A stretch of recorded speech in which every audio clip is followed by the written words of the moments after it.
అరుణోదయ కాలపు శుభములు కలుగునుగాక. నేటి శుభవచనము: మహా ఎండకు కాలిన అరణ్యములో నిన్ను స్నేహించువాడను నేనే. హోషేయ గ్రంథము 13వ అధ్యాయము 5వ వచనము. ప్రియమైనటువంటి స్నేహితులారా, ఈ యొక్క వాక్యములో దేవుడు ఇశ్రాయేలీయులను వారి కష్టకాలములో విడిచిపెట్టకుండా వారిని ఎడారిలో కూడా ఏ విధముగా ప్రేమించాడని తెలియపరుస్తూ ఉన్నాడు. ప్రియమైనటువంటి దేవుని బిడ్డలారా, ఇశ్రాయేలు ప్రజలు కష్టాలు మరియు ఇబ్బందులు వారు ఎదుర్కొని మహా కరువు, దుర్భరమైనటువంటి పరిస్థితులు కలిగినప్పుడు వారిని అందరూ విడిచిపెట్టినప్పుడు, ఇదిగో వారిని స్నేహించువాడను నేనే.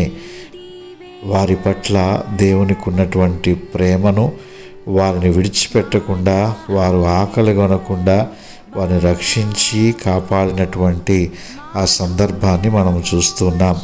ప్రియ దేవుని బిడ్డ, మహా ఎండ వంటి సమస్యలు కలిగినప్పుడు, కాలినటువంటి అరణ్యములో నీవు ఉండినప్పుడు, ఎవరు నీకు సహాయము చేసేవారు లేకపోయినా, స్నేహించేవారు లేకపోయినా, ఆయనే నిన్ను స్నేహించి రక్షించి కాపాడి ఆయన చేతి నీడలో నిన్ను కప్పి ఉంచుతాడు.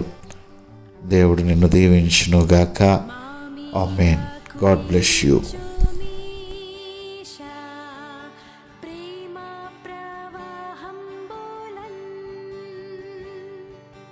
సమస్త దేశంబు